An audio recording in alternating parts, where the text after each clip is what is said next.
It's time to eat. What are you hungry for? Sit down and get ready to consume an abundance of fantasy football knowledge from Ross Tucker and Joe Dolan. Feed me now. I'm starving. On the Fantasy Feast Eatin' Podcast.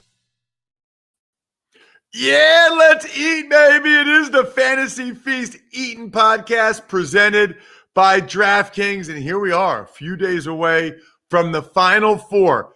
Do me a favor. Get the DraftKings Sportsbook app on your phone. Get the regular DraftKings app on your phone and throw the code Ross in and go nuts on the Final Four. Hit me up on social as well, at Ross Tucker NFL, Twitter, Instagram, Facebook. Love, love, love when you guys show love and that you appreciate the show. We are at Ross Tucker Pod on social. And really, if you're not listening or watching the other shows, such as Even Money Podcast, which was amazing yesterday with Sean Grady from Australia, breaking down all the data from the last 5 years on that podcast. That, if you're a data guy or if you're into betting, make sure you listen to Even Money Podcast. We're having a great week on the Ross Tucker Football Podcast as well. College Draft, Business of Sports. If you do nothing else, go to youtube.com/Ross Tucker NFL and just check out the highlight clips of the other shows to see if you want to watch the full episode. I think you'll really enjoy it. And I know you'll really enjoy today's episode of the Fantasy Feast. As promised, we have a legend among us. His name is John Hansen. He is the fantasy guru. You are not. Now, look, it would be going too far to say that he invented fantasy football. That's too far. Too far. But in all sincerity, John, at fantasy_guru, by the way, is his Twitter handle. This guy starts and sells websites, buys them back, starts a new one. I mean, this guy is a pioneer in the fantasy sports industry. He's one of the partners with Joe Dolan at fantasypoints.com, where all of you get a new code for this year. He didn't have to do that, by the way. 21 Feast. Didn't, he kind of already got you. You love the content. You signed up last year. No, that's not John Hansen way. John Hansen gave you another code for this year, 21 Feast, because he's just that nice of a guy. Without further ado, Mr. John Hansen. What's up, Guru? Oh, well, we're out of time, Ross. Unfortunately, it was a very long intro, and I appreciate it. Thank you. Happy to be back with you. Just spending some time in your green room. I love what you've done to the place. Your choice of paint colors is truly gets my juices flowing. One suggestion, though, for a green room snack, everything Parma crisps. Oh, delicious. Delicious. Never heard of them. Oh, Parma crisps? Oh, no, what's delicious. A Parma crisp? It's some sort of cheese product. It's like a little baked little thing. Like when you go to a real fancy restaurant and you get like a Caesar salad and it's got like that crumbled up. Yeah. It's kind of like that, man. It's really good. So hey, I'm here to help. I know you haven't probably flown much since the pandemic. I did fly a lot. They're very popular on planes, for example, and I would frequently ask for multiple bags, which is not something I do normally, but they're delicious. Oh, right, because you fly to L.A. all season for the DirecTV show, right? Yeah, I did, 36 cross-country flights during the pandemic, zero instances, so it wasn't that bad. Just wear the mask and keep your distance and upgrade to first class if you can, which I did a lot, and it was a lot cheaper because not many people were flying. So it was like basically normal prices for first class. So that's what I did. Oh, that's nice. So anyway, the John's everywhere. He's been on the show before, multiple times before. So most of you that are loyal listeners, you know his background going back to the 90s. Unbelievable. Look, he is the fantasy analyst and consultant for the Stars, okay? Like Paul Rudd has him on speed dial. It's unbelievable. Let's start with this, though. John, you've been doing this for 25, however many years. Yeah. I literally lost track, by the way. I literally lost track. Good call on starting a new website in a pandemic, bro. Good timing there. Yeah, exactly. Well, I was thinking about it on one hand, like, well, if we're going to play football and everyone is going to be kind of stuck at home, the ratings are going to be through the roof, which didn't really happen. I think the ratings were up for sure, but that was not great. But business was a little down, I think, across the board. I think there were a lot of people who kind of got into their head in the summer that I'm not going to commit to this. I'm not going to commit to my league. I'm going to opt out. Basically, people opted out. So business was down, I think, across the board in the industry, but it was still real solid. We were pretty happy with it. It's very competitive, as you know, but the beauty of the website is we've got 5, 6, 7 contributors and active contributors who all have their own little following. So it went well. Yeah, it went well. So here's the thing. We've had a lot of them on the show over the years, right? Obviously, Joe almost every week, Tom Brawley, Scott Barrett, Graham Barfield, etc. Now, you're the owner of the site. Those guys are all owners, co-owners with you. What I tell people is, if you actually do the research, right? Greg Cosell is over there, Adam Kaplan, whatever. You guys are giving more content. So you have more analysts, more content for less money than the other ones I looked out there. I mean, is that like the simplest elevator sales pitch for fantasypoints.com I can throw out there? I think it's I've always been about volume, keep the cost low and keep people forever and just get more customers. And it feels like a money grab when you really jack up prices to a point where it's like, wow, I actually need to take a home equity loan out to subscribe to this website. That's certainly not good. Now, that said, I did kind of undersell myself for a number of years, but when you have double-digit growth in a startup company for 19 straight years, it's hard to feel like, wow, I'm really screwing up here. I got to change something. So that's kind of what I went from 150 subscribers in 1995 to 35,000 when the website was sold in 2015. So that's kind of what we're still doing. Like, we're here for the long haul. We're not looking to get all your money. We want to keep it very affordable and know that you're going to be a customer for literally multiple decades. Dude, that is unbelievable. 150 to 35,000 subscribers in 20 years. That is awesome, man. It really is. And because of that, you've got ridiculous experience. So the last 2 weeks, Joe and I went over basically free agency, right? So the first week we did the first wave of free agency. The second week we did most of the big players in the second week of free agency. When I have you on, Guru, I like to lean on your experience because there's a lot of people that have been doing fantasy the last 5-10 years, right? We know that. Yeah, sure. You've been doing it forever, okay? Forever. Right. So in general, over the years, because you started right when free agency started, what have you found the impact of free agency to be from a fantasy standpoint? In other words, my sense is we get real excited about the guys that sign these big contracts, but then at the end of the year, not many of them actually produce for your fantasy team, your fantasy lineup, like everybody thought they would. That maybe it's a little, we get a little over exuberant. Am I right or am I wrong? No, you're right. I was saying this week, actually, that typically this time of the year, lately, I've become like a grumpy old man because most of the moves these teams are making, they're not doing it with our fantasy football fortunes in mind. So oftentimes you have signings that, aren't great. Trying to think of a good example, like your boy Fitzmagic was great. But I thought Corey Davis would have been nice, ex-receiver opposite Terry McLaurin, for example, for the football team. But you are absolutely right.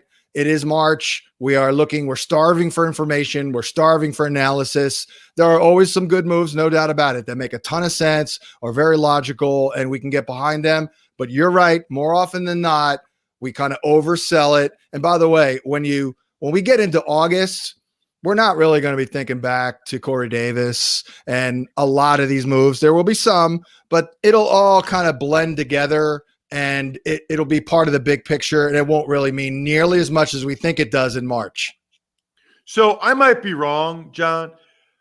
I mean, I am really surprised that the first two receivers to sign who got like the most money other than Galladay were Corey Davis and Nelson Aguilar. I mean, I guess my takeaway there is that your draft status never leaves you. Davis, correct me if I'm mistaken, is essentially like a one-year wonder playing opposite A.J. Brown, who's a total stud and took all the coverage, even though he was hurt last year. And then Aguilar is a human roller coaster of a football player. And that's who the Patriots targeted right away. And that's who the Jets targeted right away, as opposed to the Galladays, the Jujus, Will Fuller, I know has health issues, whatever, but so does Galladay. Like, I don't want anything to do with Corey Davis and Aguilar for fantasy next year. I'm not buying, especially when you consider what I think their quarterback situations will be. Yeah, totally. I do like the fact that the Patriots do what I kind of like to do, and that is try to acquire as many high draft capital guys as possible. Former number one pick. What's that? You're a bust. Philip Dorsett, we'll give you a shot. Why? Because you're number one pick. So I think that's part of it with Aguilar. I think the inside-outside versatility that it brings to the table was appealing to them most likely with Julian Edelman. We just don't know about his status. But at the end of the day, when you take a step back and you mentioned the experience, and I do believe that really does help me, because I'm drawing on a base of knowledge that I don't even know I have, basically, from doing this for so long. But at the end of the day, you take a step back and you're like, oh, well, let me get this straight. Nelson Aguilar, a borderline bust as a 2017 first round pick, going to the Patriots where veteran receivers go to die in a run-based offense with Cam Newton or a rookie at quarterback. Yeah. Oh, and by the way, we just added arguably the best 1-2 punch at tight end, and there's only one football. It's a run-based offense. Like, good luck, guys, with that. I'm with you. And then Corey Davis, everything you mapped out was perfect. I do think he's talented, great route runner, good hands, but I think we've kind of learned over the years, he can be taken out by good press man coverage. So I don't think he's going to get much help playing with the Jets. And we don't know about the quarterback. So yeah, I'm totally with you, but I did love the Galladay move. Not exactly for Galladay, but for my man, Danny Dimes. I think Danny Dimes, Ross, not to steer you in a certain direction, but I think Daniel Jones was the biggest winner thus far in free agency. I can see that. It's funny. I mentioned this to Joe last week. I did some digging on Galladay just because I had heard some people talking about him. So I talked to some people about Galladay. I thought it was a little weird that there wasn't more of a market for him. Yeah. So it was weird that these teams all wanted him to visit first, and that he got injury stuff. Yeah, I think was a problem.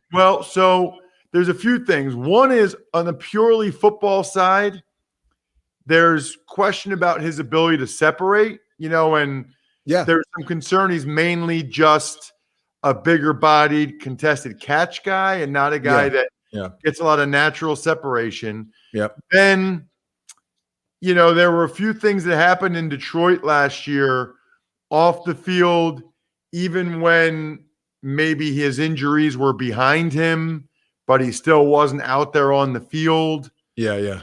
And look, maybe he did the right thing. Maybe he's like, I'm not feeling healthy enough. I'm not going out there and re-injuring something for this terrible team when I'm going to be a free agent. But there were just people that were concerned about him. So I'll be very curious to see how that works out for him with the Giants. Yeah, no doubt about it. It's like a chicken or the egg thing too with he's a great contested catch guy. He's great. Why? Well, he has a lot of practice because all the catches are contested because he doesn't get separation.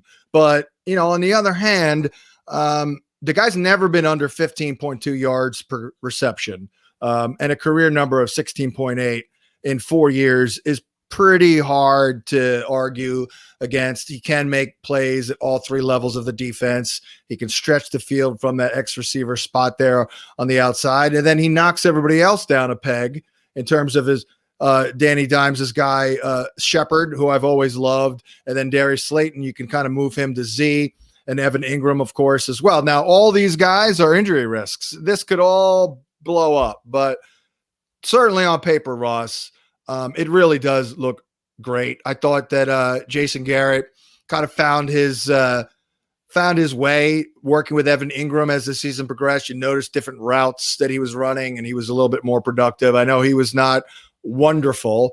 You bring in Kyle Rudolph, who's a good blocking tight end. Obviously, you get Saquon back. That's huge. The offense should really go through him.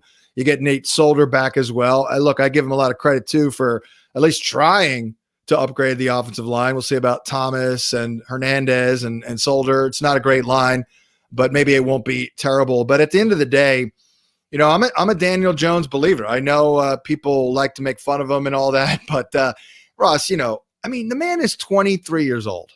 23 years old as we sit here, and a lot of people are already writing him off, which I think is absurd. I believe he's got the talent to be a star. It does have to all come together.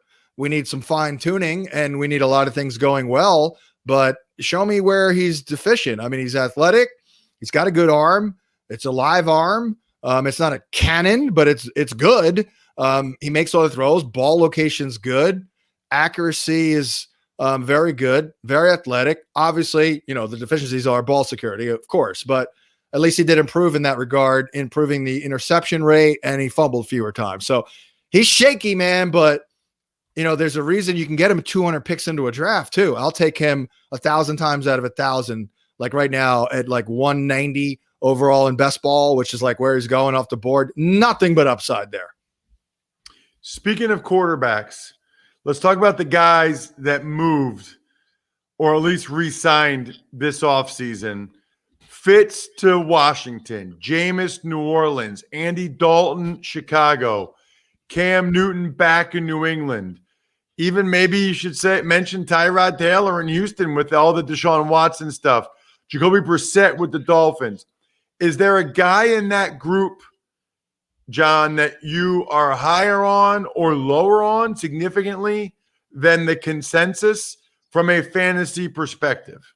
It's all Fitzmagic. Everything's coming up Fitzmagic. The guy's peaking at 38, basically. He's been a borderline fantasy starter more often than not when he's played the last 3 seasons.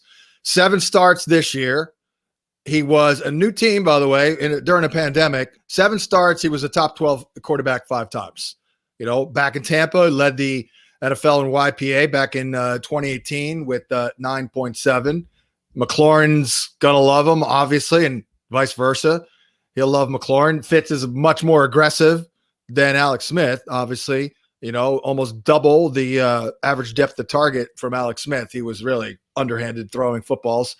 You add in Curtis Samuel. I was kind of hoping for that big X receiver. They may still do that in the draft, but certainly Curtis Samuel knows the offense, of course, with Ron Turner and Rivera. So he'll get the most out of everybody. And that's what you love about him. I also think it's solid news for Logan Thomas. You remember that game in week 16. I remember thinking, where the hell's Gesicki? Watching that on a Saturday night. Where's Gesicki? Where the hell is he? They pull Tua. They put in Fitz. Boom, Gesicki down the seam for like 27. Yep. So I think it's good for Logan Thomas as well. By the way, and I love Antonio Gibson. Oh, baby, 2nd round pick all day long.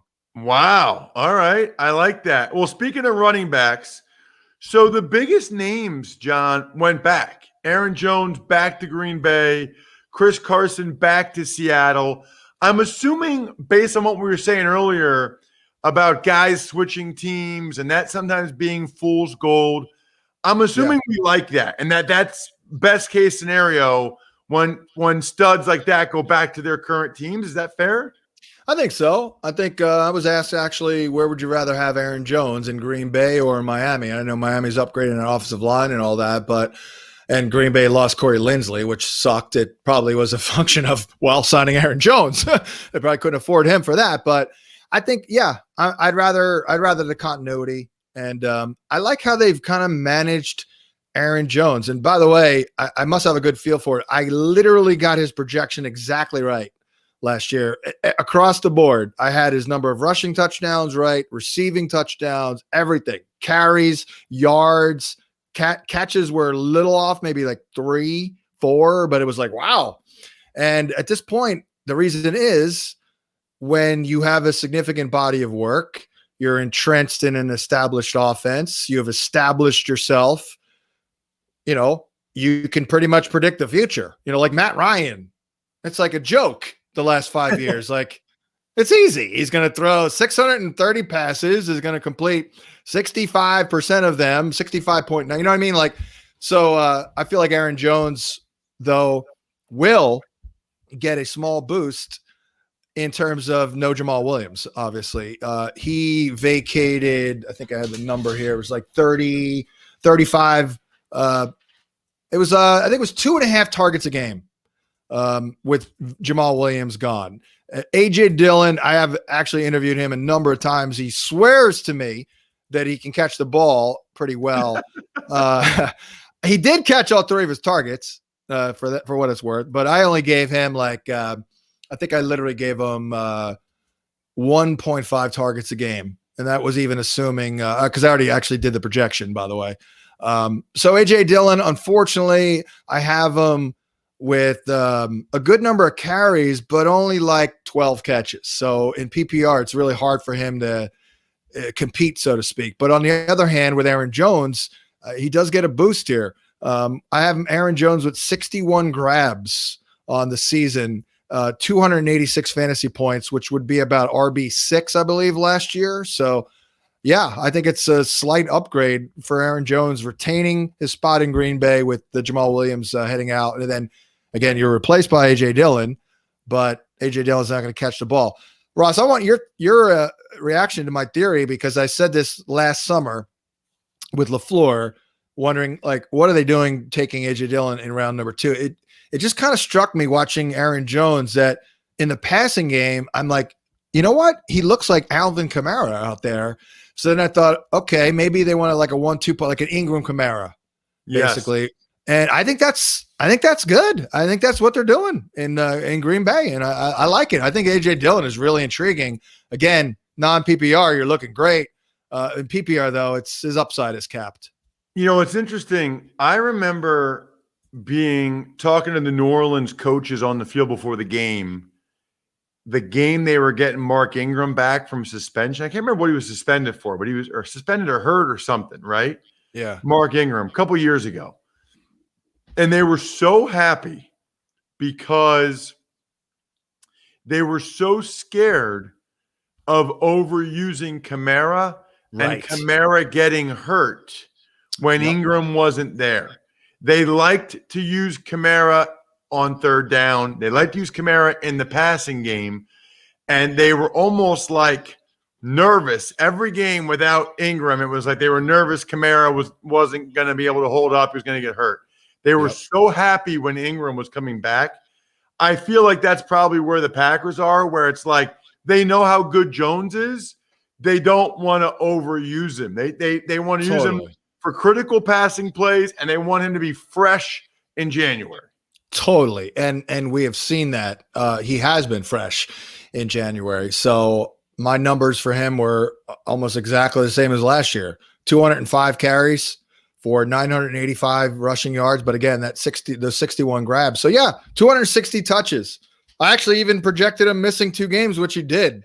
So apparently I'm the Aaron Jones maven. I got this on lockdown right now. All right, so wide receivers. We talked about Corey Davis and Aguilar. Out of these other moves, give me one that you feel strongly about, either positively or negatively.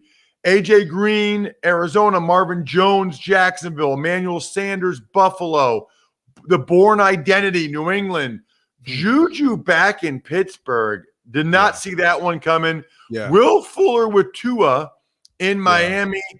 You talked about Samuel already. John Brown with the Raiders. Josh Reynolds, sneaky in Tennessee. Deshaun Jackson going back to Cali. Keelan Cole. Who did Keelan Cole sign with? The Jets? Yes. He All is right. a fantasy pest, by the way. I told you about Keelan Cole like 4 years ago. He was an undrafted piece of whatever from some school. I can't remember. I was like, this guy's good. This guy, I don't know why they don't give him the ball more. I think he separates against man coverage better than Corey Davis. Yeah. He does. I mean, he moves a little bit better. He annoys me because he is good, but he's a guy you underestimate. Screw it. Then he, goes off to like, oh, okay, I guess I got to give him love. And then he catches one ball for 7. It's not his fault necessarily, but Juju was, that was a real shock to me. And I think it really hurts Chase Claypool. And I know he was in the news recently for apparently some sort of bar altercation. That's not great either. But look, we know Deontay is getting the ball. We were big Deontay people at Fantasy Points this year, like huge, like no one was higher. And week 1, I'm like, oh boy, this is not good. He was dropping balls, but they kept going to him. Just kept dropping balls and they kept going to him. I mean, I thought that was great. I said, well, okay. I said, look, I think he's AB basically in this offense, which he kind of was. 11.2 targets per game when he was out there not hurt. But Claypool ran only 27 routes per game, 74th among wide receivers. Juju led all receivers in routes. So I don't see where the growth is for Claypool. So it's good for Big Ben for now.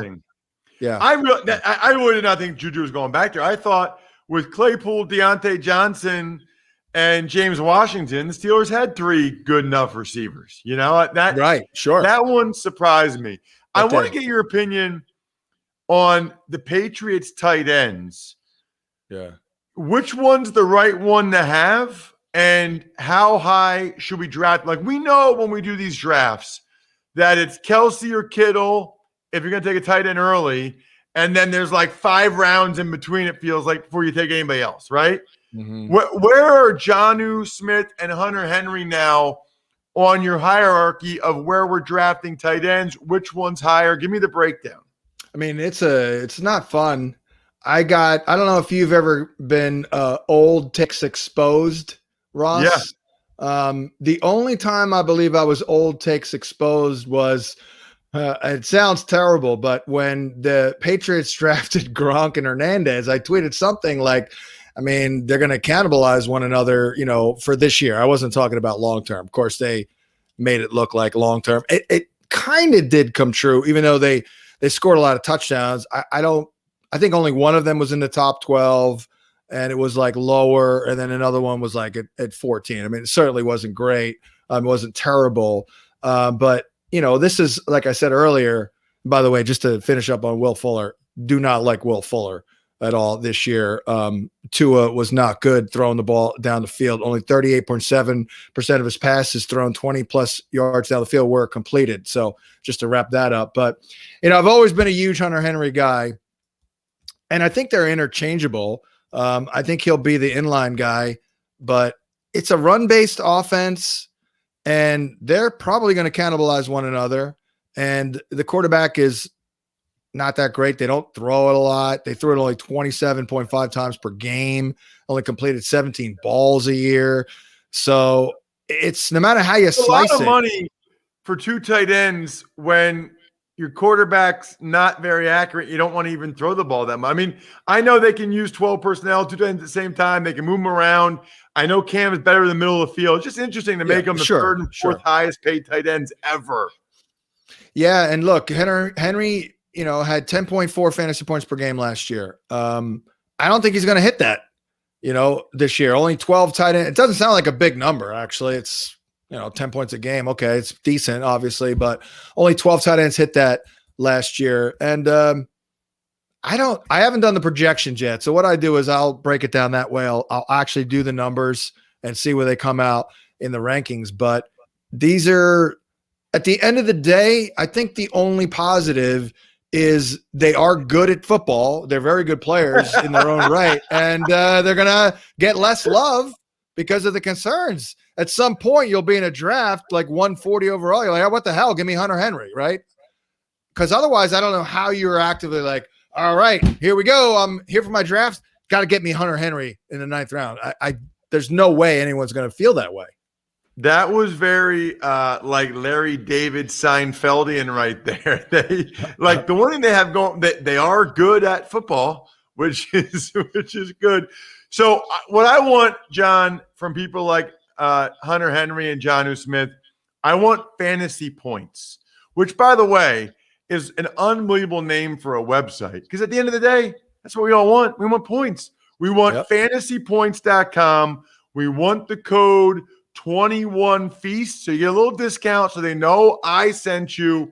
Fantasypoints.com. I mean, Dolan usually goes over the whole roster, but it's a ridiculous roster you have of studs in every way, shape, or form of fantasy. Can't highly recommend it enough. Fantasypoints.com. Use the code 21feast. Anything else, John, I missed that you need to promote? Make sure people are aware of. No, I think you got it. Greg Cosell's draft guide obviously is going to be coming out next month. We actually have built an app for it. So as opposed to printing out and reading online on your computer a PDF, it's real nice app. So we'll have that, and we're going to build off of that for an app for the site. And then we're just going to expand on some tools that we built last year. You know, a lot of the other sites, their optimizers, for example, it's the same product that everyone else is using. They're just licensing it from the company. We developed our own. So I think you can get an edge with that. So yeah, year number 2 for fantasypoints.com. It's hey, no pandemic. It's going to kick ass, Ross. I love it. John, thank you so much for coming on the show. Really appreciate it. You got it. I'm stuffed. We're done. Thanks for listening to the Fantasy Feast podcast. Make sure to also subscribe to the Ross Tucker Football Podcast, Even Money, Business of Sports, and the College Draft. All available at Apple Podcasts, rosstucker.com, or wherever podcasts can be found. A lot of times on the show, I mentioned DraftKings. Here's what you need to know. You got to be 21 or older, New Jersey, Indiana, or Pennsylvania only. New customers only. Restrictions apply. See DraftKings.com/sportsbook for details. Gambling problem, call 1-800-GAMBLER, or in Indiana, 1-800-9-WITH-IT. By the way, if what I was talking about included a deposit bonus, doesn't always, sometimes it does. Deposit bonus requires 25 times playthrough, and deposit bonuses are paid out in site credit.